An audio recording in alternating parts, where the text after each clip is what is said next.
Vijayawada university మంచి భవిష్యత్తు కోసం తెలుగు విద్యార్థులు ఇష్టపడే యూనివర్సిటీ. కాల్ 9059052378 9059052379. తెలంగాణ ప్రజలు తెలుసుకోవాల్సింది బీజేపీ బీఆర్ఎస్ పార్టీ దోస్తాని గత 10 ఏళ్లుగా సాగుతున్న వైనం ఇలా హైదరాబాద్ హెచ్సి భూముల్లో బయటపడింది. చాలా కాల క్రితం మనం టీవీలో చూసేవాళ్ళం. ఒక వాణిజ్య ప్రకటన చాలా పాపులర్ అయింది. భగవంతుడికి భక్తుడికి అనుసంధానమైంది అంబికా దర్బార్ బత్తి అని. ఇవాళ బీఆర్ఎస్ బీజేపీ పార్టీకి అనుసంధానమైనటువంటి విషయం మనం తెలుసుకోవాల్సిన అవసరం ఉన్నది. ఇవాళ చాలా పత్రికలు సోషల్ మీడియాలో రాద్ధాంతం చేస్తూ ఉన్నారు హెచ్సియు భూముల విషయంలో. తెలంగాణ ప్రజలు తెలుసుకోవాల్సింది శ్రీమతి ఇందిరాగాంధీ గారు ఆనాడు సెంట్రల్ యూనివర్సిటీకి 2500 ఎకరాలు ఆమె హయాంలో జరిగినటువంటి సందర్భం. తర్వాత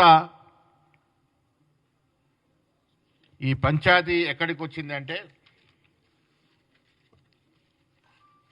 2500 ఎకరాలు సర్వే నంబర్ 25లో ఉంది. ఈ మొత్తం 2 బిట్లు. అసలు కథ ఇక్కడ మొదలైంది. హైదరాబాద్ సెంట్రల్ యూనివర్సిటీకి సంబంధించి ఒక బిట్లోని భూమిని ఐఎంజీ భరత్ అనే సంస్థకి 20 సంవత్సరాల క్రితం, అంటే నేను కూడా చంద్రబాబు గారి హయాంలో ప్రభుత్వం కేటాయించింది. దేంట్లో నుంచి కేటాయించింది? హెచ్సికి సంబంధించినటువంటి 2500 ఎకరాల నుంచే కేటాయించింది. ఆ తర్వాత 2005-06లో అప్పటి కాంగ్రెస్ ప్రభుత్వం, రాజశేఖర రెడ్డి గారి ప్రభుత్వం ఈ కేటాయింపు రద్దు చేసింది. దీనిపై అప్పటి నుంచి కోర్టులో వివాదం నడుస్తూ ఉంది. ఈ స్టోరీని కాసేపు పక్కన పెడితే మనం తెలుసుకోవాల్సిన విషయం, ఇలా గోరంత కొండంతలుగా గొగ్గోలు పడుతున్న కేటీఆర్ నిర్వాకం ఈ విషయంలో తెలుసుకోవాల్సిన అవసరం ఉన్నది. చాలా చక్కటి కథలు అల్లుతా ఉన్నాడు. కిషన్ రెడ్డి కేటీఆర్ చేతిలో చెయ్యేసి చెప్పు బావ అనే విధంగా పాట పాడుకుంటూ హెచ్సి భూముల మీద మాట్లాడుతూ ఉన్నారు. అసలు విషయాలకు వెళ్తే 2014లో మిత్రులారా టీఆర్ఎస్ ప్రభుత్వం అధికారంలోకి వచ్చింది. రాగానే ఆనాడు కేటీఆర్కి బినామీగా ఉన్నట్టు రామేశ్వరరావు కన్ను ఈ భూముల మీద పడింది. అయితే అప్పటి భూముల విషయం కోర్టు పరిధిలో ఉండటంతో అదే సర్వే నంబర్లో 25లోని భూమిలో 50 ఎకరాలకు సంబంధించి నడుస్తున్న లీగల్ పంచాయతీని కేటీఆర్ స్వయంగా రంగంలోకి దిగి అక్కడున్న వీరు వ్యక్తులతో మాట్లాడి దాన్ని సెటిల్ చేసినటువంటి పరిస్థితి. కేటీఆర్ గారు రంగంలో దిగి సెటిల్ చేసిన 50 ఎకరాలు ఎక్కడిది అంటే కాంగ్రెస్ ప్రభుత్వం రాజశేఖర హయాంలో రద్దు చేసినటువంటి భూముల్ని, అది కోర్టు వివాదాల్లో ఉండగా దీనికి బదులుగా ఇంకొక 400 ఎకరాలు సెంట్రల్ యూనివర్సిటీ కేటాయించడం జరిగింది. దీని బదులుగా ఆనాడు రిజిస్టర్ గారు సంతకం పెట్టించినారు. ఈ భూములు ఐఎంజీ భరత్కి ఇస్తే దానికి బదులుగా 400 ఎకరాలు తీసుకున్నారు. మళ్ళీ యూనివర్సిటీకి ధనవంతమైంది ప్రభుత్వ భూమి. ఆ భూమి ఇలా అన్యాక్రాంతమైంది. దానిలో అందరి పాత్ర ఉంది. ఆ భూముల్లోనే ఇలా మనం మై హోమ్ విహాంగా అనేటువంటి ఒక బహు అంతస్తుల భవనం అక్కడ వెలిసింది. ఇలా కేటీఆర్ గారికి సవాల్ విసురుతున్నా దానికి 100 ఫీట్ల రోడ్డు కేటాయించడం జరిగింది. ఇది నీ హయాంలో జరిగింది కాదా? అప్పుడు ఇది సెంట్రల్ యూనివర్సిటీకి సంబంధించిన భూమి అని నీకు తెలియదా? కిషన్ రెడ్డి గారికి తెలియదా? అంటే మీ విషయానికి వచ్చి మీ బెనామీలకి భూములు ట్రాన్స్ఫర్ చేసేటప్పుడు అది హెచ్సి భూమి మీకు కనబడదు. అక్కడ జినుకలు తిరుగుతాయి, నెమళ్ళు తిరుగుతాయనే విషయం కనబడదు. ఇది పచ్చని చెట్లున్నటువంటి ప్రాంతం అనేది కనబడదు. మీ బెనామీలకి భూములు కేటాయించి లీగల్ పంచాలు సెటిల్ చేసి దాంట్లో బడా భవంతులు కట్టుకునేటప్పుడు మాత్రం ఈ జెనుకలు కనబడలే, నెమళ్ళు కనబడలే, పచ్చదనం కనబడలే. అది కేటీఆర్కి కాదు, కిషన్ రెడ్డి కనబడలే. ఇవాళ మాత్రం వారు 21 ఈ తతంగా నడుపుతూ ఉన్నారు. మిత్రుల ఈ విషయాలను కూడా మీకు సర్క్యులేట్ చేస్తాం. చాలా పెద్ద స్టోరీ హెచ్సిలో దాగి ఉంది. ఇది క్లారిటీతో చెప్పాల్సింది. 25 సర్వే నెంబర్లో 530 ఎకరాల 28 గుంటల భూమిని హెచ్సియు షేర్లింగపల్లి మండల కార్యాలయం స్వాధీనం చేసుకుంది. ఎప్పుడు ఈ భూమిని హెచ్సియు నుంచి ప్రభుత్వం స్వాధీనం చేసుకున్న సందర్భం, దానికి బదులుగా 400 ఎకరాల భూమి వారికి మరి హెచ్సియుకి ఇచ్చినటువంటి సందర్భం. దీని బదులుగా షేర్లింగంపల్లి మండలం గోపల్లి గ్రామంలో సర్వే నెంబర్ దీనికి ఆనుకొని 36లోని 190 ఎకరాలు 36 గుంటలు, సర్వే నెంబర్ 37లో 255 ఎకరాలు, సర్వే నెంబర్ 397లో 16 ఎకరాలు ఇవన్నీ కూడా హెచ్సియుకి బదిలీ చేయడం జరిగింది. దీనికి ఈ ఏదైతే గవర్నమెంట్కి భూమి తీసుకుందో హెచ్సియు నుండి ఎంత భూమి తీసుకున్నారు? 534 ఎకరాలు తీసుకున్నందుకు బదులుగా ప్రభుత్వ భూమిని హెచ్సియుకి బదిలీ చేయడం జరిగింది. ఎక్కడెక్కడ బదిలీ చేశారు? అది గోపన్నపల్లి, షేర్లింగంపల్లి గోపన్నపల్లి గ్రామంలో సర్వే నెంబర్ 36లో 191 ఎకర్స్ 36 గుంటాస్, సర్వే నెంబర్ 37లో 205 ఎకరాల 20 గుంటలు, మొత్తం 397 ఎకరాల 16 గుంటల భూమిని అదే రోజు యూనివర్సిటీకి బదిలీ చేయడం జరిగింది. దీనికి కూడా అప్పటి రిజిస్ట్రార్ వై నరసింహులు షేర్లింగ మండల రెవెన్యూ అధికారి సంతకాలు చేశారు.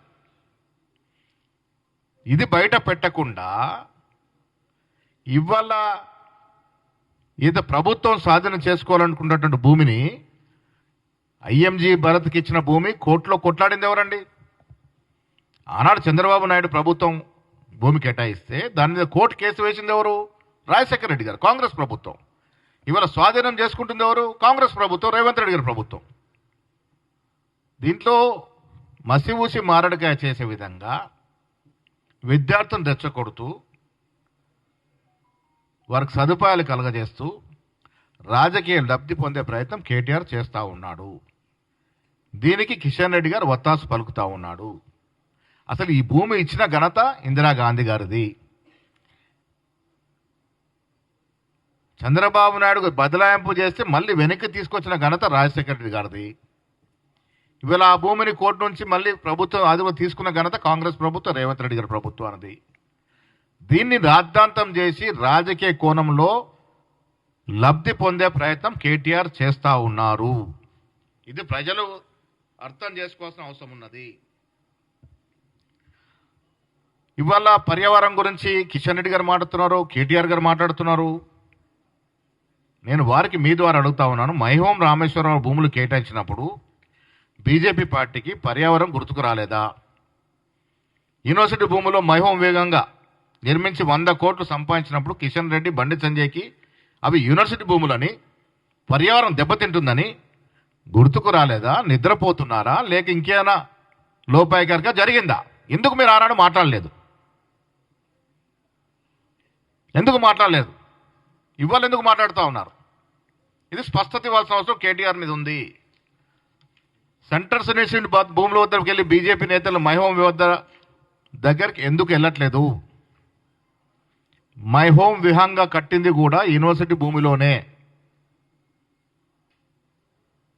సెంట్రల్ యూనివర్సిటీ భూమిలో నిర్మించారు. 100 ఫీట్ల రోడ్ ఇచ్చినారు. నేను కిషన్ రెడ్డి గారికి, బండి సంజయ్ గారికి చూసిస్తా ఉన్నా. ఫస్ట్ మీరు మైహోం విహంగా దగ్గరికి వెళ్ళి సర్వేర్స్ తీసుకెళ్ళి ఈ భూమి ఎక్కడ కట్టి, ఈ భవనం ఎక్కడ కట్టారు, ఏ భూమిలో ఉంది, దీనికి రోడ్ ఎట్లా ఇచ్చారు, అప్పుడు మీరెందుకు కళ్ళు మూసుకున్నారు? ఇవన్నీ కూడా స్పష్టత ఇవ్వాలి. బట్ట కాల్చి పైనేస్తానంటే తెలంగాణ ప్రజలు ఓర్చుకోరు. కేటీఆర్ గారు, నీ తతంగం ఫస్ట్ బయటకు రావాలి. నువ్వు చేసినటువంటి తతంగం, మైహోం రామేశ్వరరావుకు నువ్వు చేసినటువంటి లోపాకారి మద్దతు, తద్వారా హెచ్చు భూములు కబ్జా చేసుకునే భవనాలు నిర్మిస్తే ఆనాడు నువ్వు ఇవాళ ఎట్లా మాట్లాడుతూ ఉన్నావు? ఇవన్నీ కూడా బయటకి రావాల్సినటువంటి అవసరం ఉన్నది. మిగతా డీటెయిల్స్ అన్న మీకు ఇస్తాం. నేను ఇవాళ ప్రతి చిన్న విషయాన్ని రాజకీయ కోణంలో లబ్ధి పొందే ప్రయత్నం చేస్తున్న కేటీఆర్ 10 ఏళ్లలో హైదరాబాద్ చుట్టూన్న భూములు కొన్ని వేల ఎకరాలు కాజేసిన మీరు, మీకు వంతపాడే మీకు బినామీలుగా ఉన్నటువంటి ఎన్నో కంపెనీలకి భూములు బదలాయించిన మీరు తెలంగాణ రాష్ట్ర ప్రజల సొత్తును దోచిన మీరు ఇవాళ హెచ్సి భూముల గురించి మాట్లాడే అర్హత లేకు నీకు. నిజాం ప్రభువును మొదలుకొని రాజశేఖర రెడ్డి వరకు, కిరణ్ కుమార్ రెడ్డి వరకు కాపాడినటువంటి ప్రభుత్వ భూములు, ప్రజల భూముల్ని కాజేసిన ఘనత బీఆర్ఎస్ నాయకులది. కేటీఆర్ చుట్టూండే మంత్రులు, ఎమ్మెల్యేలు బాజాప్తగా భూదందా చేసి భూ బకాసులుగా మారి రాష్ట్ర భూముల్ని, రాష్ట్ర ప్రభుత్వ భూముల్ని కాజేసినటువంటి వాస్తవాలు ఇలా తెలంగాణ ప్రజలు మర్చిపోలే. హెచ్సిలో ఉన్నటువంటి 434 ఎకరాల భూమి ప్రభుత్వానిది. దాని బదులుగా యూనివర్సిటీకి వేరే భూమి ఇవ్వడం జరిగింది. ఇది తెలిసి కూడా రాద్ధాంతం చేసి రాజకీయ లబ్ధి పొందే ప్రయత్నం ఏదో చేస్తా ఉన్నారో తెలంగాణ ప్రజలు, విఘ్నులు తిరస్కరిస్తారని ఆశిస్తా ఉన్నాం.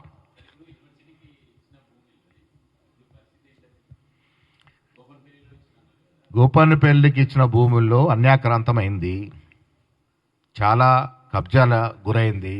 దాంట్లో మైమం రామేశ్వరం బిల్డింగ్ కూడా కబ్జా చేసి కట్టిందే. బాజాబ్తా హెచ్సి భూమిలోనే కట్టినారు. ఇవన్నీ బయటికి రావాలి. డెఫినెట్గా మినిస్టర్ల మీటింగ్ జరుగుతూ ఉంది. ఏం తీసుకోవాలో, ఏం చేయాలో చేస్తారు. యూనివర్సిటీ అంటే మా గౌరవము. సెంట్రల్ యూనివర్సిటీ హైదరాబాద్ రావడానికి కారణం ఇందిరాగాంధీ గారు, కాంగ్రెస్ ప్రభుత్వం. ఇవాళ వీలేరు గొప్పగతనం కాదు, ఇది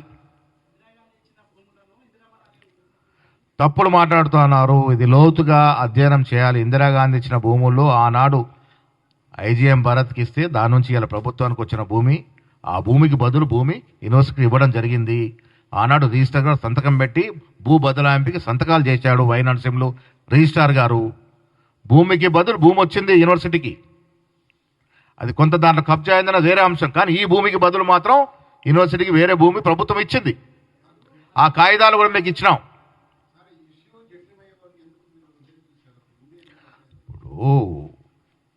ప్రతిదాన్ని రాజకీయ కోణం చేసి బురదల్లే ప్రయత్నం చేసిన ప్రతిపక్షాలకి ప్రజలు వాస్తవాలు తెలుసుకోవాలి. ప్రజలు ఇవాళ తెలుసుకోవాల్సింది నిజంగా కూడా హెచ్సి భూములు ప్రభుత్వం లాక్కుంటుందా? లాక్కోవట్లేదే.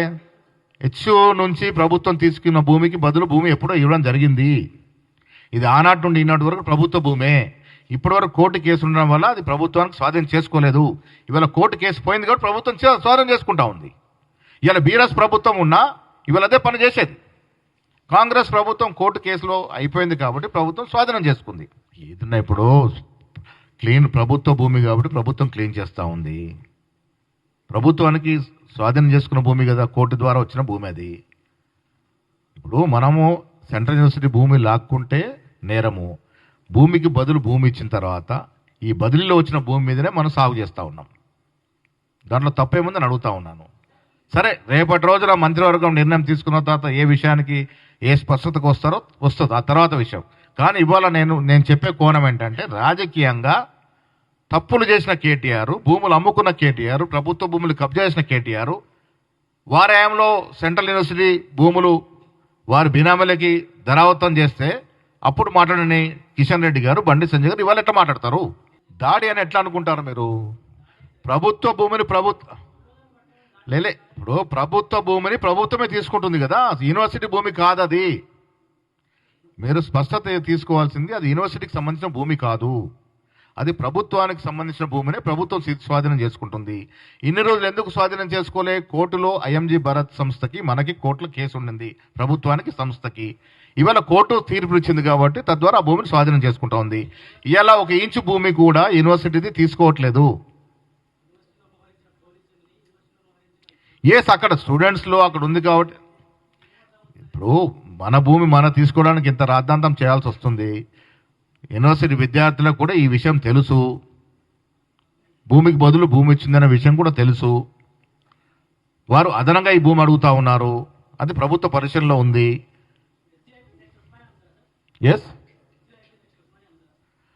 ఇప్పుడు హెచ్ భూమి కానీ ఉస్మానియా భూమి కానీ 1 ఇంచు కూడా అమ్మడం కుదరదు, అమ్మటానికి వీల్లేదు, అమ్మము కూడా.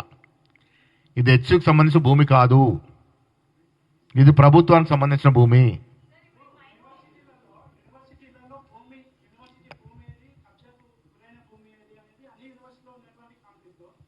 ప్రభుత్వం ఎస్, నేను మీ ద్వారా ముఖ్యమంత్రి గారికి విజ్ఞప్తి చేస్తా ఉన్నాను. పిసిసి ముఖ్యమంత్రి గారికి విజ్ఞప్తి చేస్తా ఉంది. సమూలంగా ఈ యూనివర్సిటీకి చెందిన భూమైనా కబ్జా అయితే దాని మీద పునర్ సర్వే చేసి వెనక్కు తీసుకునే ప్రయత్నం చేయాల్సిందిగా నేను ముఖ్యమంత్రి గారు కోరుతా ఉన్నాను. అంతే కదా, ఇప్పుడు దొంగతనం చేసి దొంగ దొంగ అని అరుస్తున్నట్టుగా ఉంది ఇది. ఇప్పుడు లెక్కలు తీస్తే బొక్కలు ఇరుగుతాయి. ఎన్ని భూములు వాళ్ళు కబ్జా చేశారో ఒక్కసారి చూడండి. BRS double standards and యుఓహెచ్ lands stand exposed. ఇప్పుడు వాళ్ళకో నీతి మాకో నీతి అంటే ఎట్లా? మా దగ్గర స్పష్టత ఉంది, క్లారిటీ ఉంది. నేను ఇవాళ మీకు పిసిసి ప్రెసిడెంట్గా ఒక క్లారిటీ ఇవాళ సాగు చేస్తున్న అక్కడ బుల్డోజర్తో సాగు చేస్తున్న భూమి ప్రభుత్వ భూమి, యూనివర్సిటీకి సంబంధించిన భూమి కాదు. దీని బదులు భూమి యూనివర్సిటీకి ఇవ్వడం జరిగింది. ఆ భూమిని కబ్జా చేసింది టీఆర్ఎస్ నాయకులు. ఇప్పుడు ప్రభుత్వం భూములు అమ్ముకునే స్థాయి ఎందుకు వచ్చింది వాళ్ళ రాష్ట్రంలో? ఎవరి నిర్వాహకం వల్ల వచ్చింది? 600 లక్షల కోట్లు కేసీఆర్ అప్పు చేస్తే కదా ఆ పరిస్థితి వచ్చింది. సంక్షేమం నడవాలి, రైతు సంక్షేమం నడవాలి, బీదల సంక్షేమం నడవాలి. కొన్ని ఇటువంటి చర్యలు ఉంటాయి. దానికి కారణం ఎవరో ఒకసారి మనం అన్వేషించాల్సిన అవసరం ఉన్నది. ఓకే, ఈ సబ్జెక్ట్ పోతే రెండవ సబ్జెక్టు. ఇవాళ అన్నిట్లో ఎంక్వైరీలు జరుగుతూ ఉన్నాయి, ప్రజాస్వామ్యబద్ధంగా ఎంక్వైరీలు జరుగుతూ ఉన్నాయి. వాస్తవాలు బయటకు వచ్చినప్పుడు శిక్షలు ఉంటాయి. మరి కాళేశ్వరం ప్రాజెక్ట్ చూడండి, ఎంక్వైరీ జరుగుతూ ఉంది. కమిషన్ ఫోన్ ట్యాపింగ్ విషయంలో ఎంక్వైరీ జరుగుతూ ఉంది. ప్రజాస్వామ్యబద్ధంగా నడవాలి కాబట్టి ఎంక్వైరీ అయిన తర్వాత వాస్తవాలు వచ్చిన తర్వాత చర్యలు ఉంటాయి.